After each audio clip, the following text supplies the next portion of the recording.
They helped me, and I know they'll help you too. The Live Viper 6 Skyview Network, sponsored by Terry Lambert Hyundai. Right now on News Channel 6 at 6, the budget battle goes on here in Augusta. So what comes next after leaders fail to reach a consensus? Your News at 6 starts right now. Live from Television Park, this is WJBF News Channel 6 at 6. And good evening, I'm Sean Cabbage-Stop. Thank you for joining us. Brad and Jenny are off tonight. Our coverage you can count on begins with 3 times not a charm as Augusta leaders fail to approve next year's budget. Commissioners reaching a stalemate over a tax increase to balance the spending plan. Here's George Escala. Unless you guys want to cut departments. City leaders knowing it was not going to be an easy day passing the budget. Yes, you can get it done today, but will it get done today? That's the question. The question wasn't answered after 9 hours of discussion. Commissioners have cut their way down to a nearly $7 million shortfall. That's $7 million representing the increase for the sheriff's office. The sheriff saying he has cut his request by half and says there's no more fat. That's not for me to find out and figure out how do we get the additional funds. So I'm not going to say, we need to increase the tax. Commissioners also did not say yes to a tax increase 3 times, trying to balance the budget, leaving city leaders at an impasse. But there's more work to be done, and people should just know that this is not a bad thing that they're watching. We're doing what we're supposed to do. We're digging through the budget, we're finding the fluff, and we're cutting where necessary. The commissioners hearing from numerous court officials saying the proposed 3% cut will impact their departments. The sheriff says he can't cut. So if you can't cut, taxes become the only option. My property taxes are an issue that everyone's concerned about, right? But at the end of the day, I want my property to be safe. Commissioners will meet again December 16th, but under the charter, city leaders cannot hold another meeting until the budget is approved. In Augusta, George Escala, WJBF News Channel 6.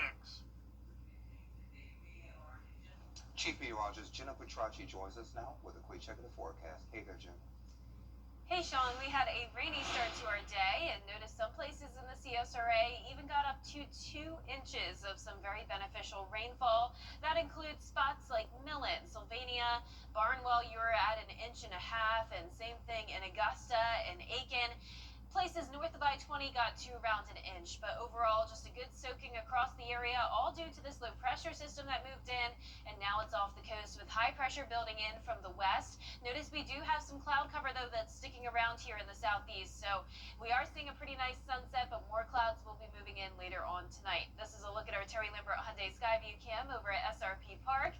Today's almanac shows that our official report at Augusta Busch Field was 1.44 inches of rain. We have not seen that in quite some time. We only finished the month of November with around 1/4 of an inch for the entire month. So to get that in a day will definitely help with our drought. Our low this morning was 42 and our high was only 53. Currently we're sitting in the upper 40s to low 50s. Augusta at 53, Aiken you're at 49, Wrightsville at 52, and Gibson at 50. Winds are starting to increase. We're seeing a northwest breeze of 14 miles per hour in Augusta, 11 in Evans and Thompson. But overall pretty light winds tonight, not a big issue with the wind chill, and temperatures will be dropping into the low 40s by 11 p.m. So by tomorrow morning, 35 degrees, then only making it into the 50s in the afternoon with the sun coming back out. Then rain chances pick back up as we end the work week. And I'll have a look at your future cast for that and a look at how much more rain we can expect coming up. But back to you, Sean. All right, Jenna, thank you. Neighbors in Edgefield County are anticipating a big decision about a proposed RV park that has received pushback for months. A developer is looking to take steep eroded land across from Beam Oak Road and install a 70-lot RV park that would serve metal workers. But the same land drains into nearby ponds, and neighbors fear an RV park will send stormwater, silt, and sewage into the water. So that's why they filed an appeal with the South Carolina Environmental Law Project, and they hope county leaders would take proper steps to move the RV park elsewhere. We were 7 neighborhoods, 122 homes. The vast majority of the people that live here moved out here because we got away from the city. We like the rural agricultural environments. And what we see happening is that the county is bringing the city out here to the country. And that's not why we moved out here. And county leaders will have the final reading at their meeting tonight, and they're looking at an 8-page ordinance that neighbors hope will pass. A fire investigation is underway in Warrenville, South Carolina. It happened this morning at a home on Chafee Street. Fire officials say flames were showing when they arrived to the scene, but they were able to put them out quickly. No word yet on what sparked the fire or how much damage was done inside that home. Richmond County deputies need your help finding a wanted suspect. Deputies are looking for Yolanda Adams. She also goes by Yolanda Daggett. Adams is wanted in connection with an aggravated assault that happened November 23rd on Brenda Court. Officers consider her armed and dangerous. If you see her, call any of the numbers on your screen. Tonight, the city of North Augusta going to be filling up with holiday cheer. You're taking a live look at the annual Christmas tree lighting ceremony at Calhoun Park, where that tree will officially be lit. And streets and shops are showing off some Christmas cheer with decorations and lights. A lot of local stores are open, and the trolley is offering free rides around town. And we'll have more on tonight's event on News Channel 6 at 7. Doctors Hospital's new emergency room in Evans is officially open. Last month, a ribbon cutting was held for this freestanding ER. It includes 11 treatment rooms, a trauma space, X-ray, CT, lab, and pharmacy services. It'll be open 24/7 with plenty of staff to include a board-certified physician, nurses, and more. Doctors Hospital Chief Nursing Officer told us this facility helps patients get faster emergency care. In emergency services, minutes matter, and sitting in traffic for an additional 5 to 10 minutes could potentially be detrimental to someone. I think of a patient that's having an active stroke, and we say time is brain, and this is going to shave potentially 10 to 15 minutes off before they could receive the emergency treatment that could increase their ability to have better function after their event. And the doors are officially open to the new emergency room on North Bel Air Road in Evans. Today, Columbia state lawmakers say they're getting real close to a real plan to fix South Carolina's crumbling roads, aging bridges, and growing traffic problems. Caroline Yaffa explains. For months, lawmakers have traveled across South Carolina hearing your concerns, mainly about roads, bridges, and traffic. But now they say a possible solution is starting to form. Frank Rainwater with the State Revenue and Fiscal Affairs Office says the biggest challenge is growth. South Carolina is expected to reach 6.6 million people in the next 20 years, and he says the road system isn't keeping up. Costs are increasing due to population growth, increased usage, and inflation.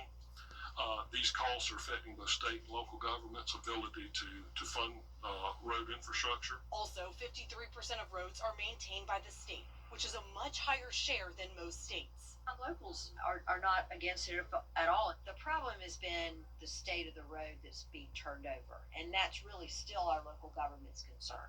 Is great. You want us to take it, but in what kind of shape? But one thing lawmakers say they're not willing to touch right now is the gas tax. 82% of road funding comes from the gas tax and the vehicle sales tax, and they say raising it isn't on the table as many families struggle with higher costs. In Columbia, I'm Caroline Yalfa. As Georgia works to improve public safety and reduce recidivism, some groups say educating newly released inmates is key. Data from the Council of State Government up a critical deadline approaching for U.S. lawmakers, what both sides are saying about extending the Affordable Care Act. That's next. It's an and Jeanette's back with us. Well, we had a really rainy start to our day, and more rain is headed our way as we wrap up the work week. I'll have your full Bay for 6 forecast when we return.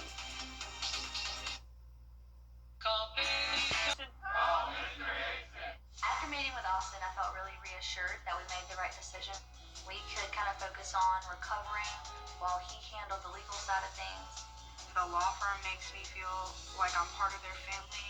They were very good, professional. The settlement that I received was life-changing. They took all the pressure off. They will handle everything. I was told, we don't want you to worry about this. We have this for you. Get Austin Jackson, the Augusta guy. It's the year-end clearance sale at Weinberger's Furniture. We're offering huge savings on every in-stock item, up to 70% off at all locations.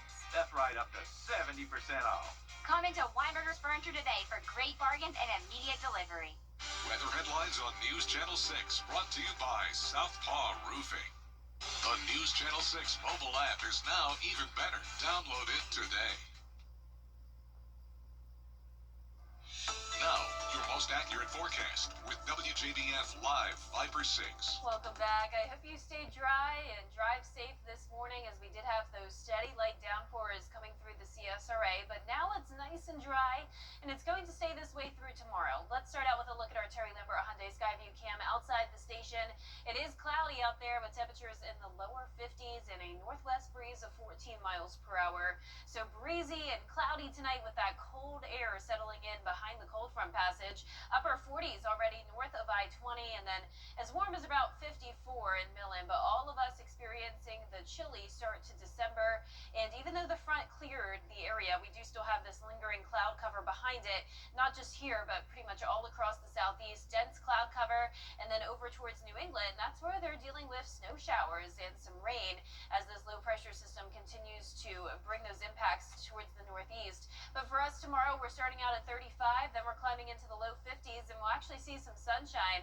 Enjoy that while it lasts, because rain chances are back on the rise. A 90% chance, so pretty much a washout on Friday, and then a high chance of rain still on Saturday, and a few lingering showers on Sunday. So here's our future cast. We're going to jump ahead to Thursday because there's not much going on tomorrow. We're going to have this weak front come through, so some additional cloud cover and a few stray showers possible throughout the day. But late Thursday into Friday morning is really when we're going to see the surge of moisture move in with a warm front to our south. This is all thanks to another Gulf low that's expected to move in. And if we had the colder air with it, this would be a perfect setup for winter weather. But you can see, represented by the green color here, it is just rain. And we could have some heavier downpours here and there, but we're not expecting any thunderstorms. Now, there's still a lot of uncertainty on how long this rain will last. This model is showing it to the south of us for the most part Saturday morning, but then another round comes in Saturday afternoon. So it's possible that Saturday could be a washout as well, but also still a chance that it could end earlier in the day. So we're still pretty far out. We'll continue to keep you updated. But what we do know is that Friday is looking very wet, starting early in the morning, continuing into the evening. So some breaks here and there, especially if you're in our southern line counties. But then you can see once we get into the afternoon, widespread showers, some heavier downpours here and there, and we'll continue to watch that all day long on Friday. So definitely keep the rain gear with you as we go into the weekend, and a heavy jacket needed as well. We're only making it to 49 Friday afternoon. The low temperatures dropping to below freezing next week, and next week will be a lot drier. Now here's a look at today's umbrella winner. That is Ronald Kelly from Barnwell. Congratulations, Ronald. You could definitely use the umbrella this weekend, and you can pick it up here at the station and sign up to win yours on WJBF.com. All right, congratulations, Jenna. Thank you. Coming up, Augusta University playing against Payne College for Richmond County Education Day. We have the highlights and post-game reaction with Gianna Cephalou in sports. Roddy Blair here with Queen City Home Store.